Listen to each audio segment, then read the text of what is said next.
Why do we stay? Because pain feels like home. If someone grew up around emotional chaos, inconsistency, criticism, or neglect, toxicity doesn't feel shocking. It feels familiar. And the mind prefers familiarity over safety. A toxic person doesn't feel wrong. They feel known. Your nervous system recognizes them.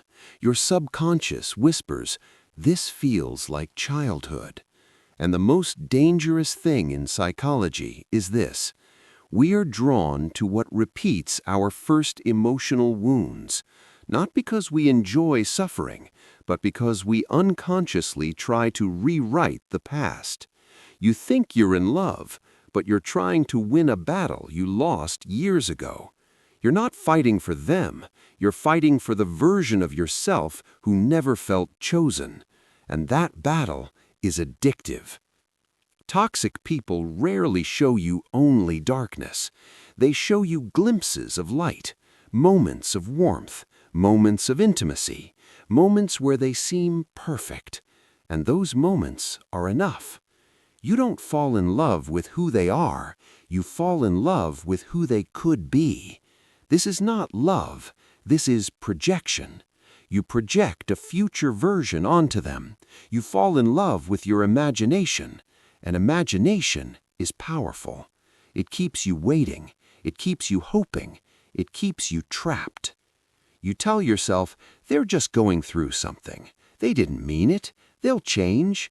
But what you're really saying is, I need this story to end differently. The truth? Potential is a fantasy. Patterns are reality. And toxic people rarely change when you reward their behavior with your loyalty. Here's the darker layer. Sometimes we don't hold on because we love them. We hold on because our ego was wounded. Rejection is not just emotional pain. It is identity collapse.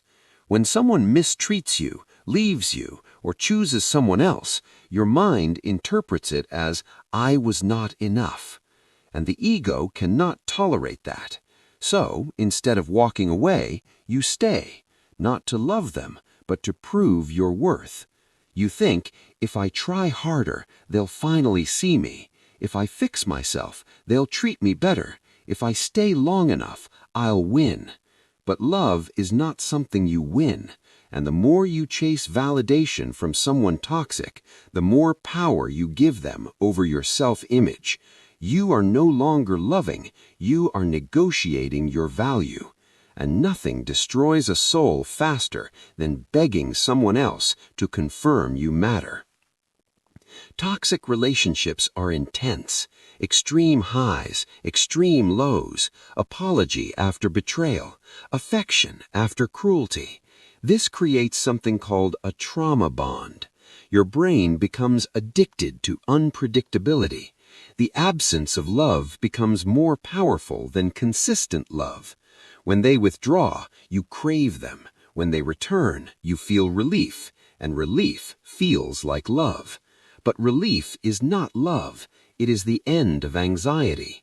Your brain releases dopamine when the tension stops, and now your body associates chaos with connection. That is why calm relationships feel boring to someone addicted to toxicity.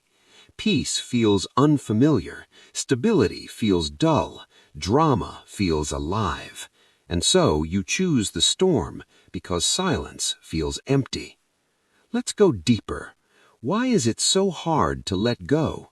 Because letting go means facing yourself. When the toxic person leaves, there is silence. No more distraction, no more emotional chaos, just you, your thoughts, your loneliness, your unresolved wounds. Many people stay in toxic relationships because chaos is easier than confronting inner emptiness. The toxic person becomes a shield.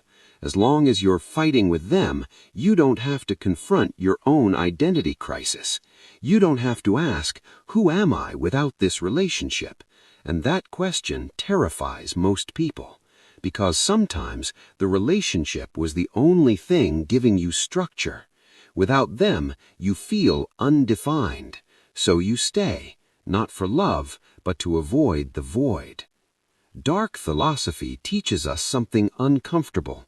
Humans romanticize suffering.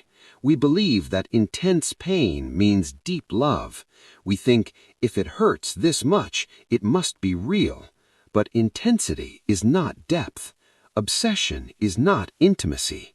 Drama is not devotion. Some people equate calm love with emotional emptiness because they've been conditioned to believe love must be dramatic. And toxic people provide drama. They provide mystery, uncertainty, emotional tension. It feels cinematic, but cinema is not reality. Real love is often quiet, and quiet feels suspicious to someone addicted to chaos. From a shadow psychology perspective, we are drawn to toxic people because they reflect parts of ourselves we deny. The manipulator may mirror your own hidden desire for control. The emotionally unavailable partner may reflect your fear of intimacy. The narcissist may reflect your suppressed need for validation. We are fascinated by people who act out what we repress. Your shadow sees their shadow, and there is recognition. Toxic attraction is often shadow attraction. You are not just attached to them, you are attached to the version of yourself that comes alive around them, even if that version is anxious, insecure, obsessive. It feels intense, and intensity feels real. Hope is beautiful, but hope can also be a prison. Hope says, tomorrow will be better. Hope says, they'll realize my worth. Hope says, this is just a phase. But sometimes, hope prevents you from accepting truth. You cling to the memory of who they were in the beginning. You replay old conversations. You hold on to old versions of them. But people reveal who they are through patterns, and patterns do not lie. The more you ignore red flags, the more you train yourself to tolerate disrespect, and tolerance becomes identity. You slowly become someone who accepts less than they deserve, not because you're weak, but because you're afraid to lose the fantasy. Letting go means starting from zero. New conversations, new vulnerability, new uncertainty. And the mind fears uncertainty more than suffering. At least with a toxic person, you know the pain, you know the pattern. It is predictable. Leaving means risk, and many people choose familiar pain over unfamiliar possibility, because possibility requires courage, and courage requires self-worth. Here's the truth most people avoid. You hold on to toxic people because on some level you believe that is what you deserve, not consciously, but internally. Your self-worth sets the standard. If you secretly believe you are not enough, you will tolerate someone who treats you as not enough. You will stay where you feel small because it matches your internal narrative. And until you rewrite that narrative, you will repeat the pattern. Different person, same dynamic. Different face, same emotional wound. The cycle continues until awareness breaks it. Letting go of a toxic person is not just separation, it is identity death. You lose the version of yourself that existed in that dynamic. The anxious one, the hopeful one, the fixer, the pleaser. And death, even symbolic death, is painful. But on the other side of that death is something terrifying and powerful. Self-respect. Not loud, not dramatic, just stable. You stop chasing, you stop proving, you stop negotiating your worth. And for the first time, you choose peace over intensity. You choose solitude over chaos. You choose yourself.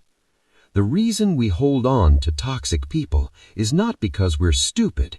It is because we are afraid. Afraid of emptiness, afraid of rejection, afraid of being alone, afraid of starting over. But here is the final paradox. The moment you stop holding on is the moment you stop being controlled. And in that moment, You don't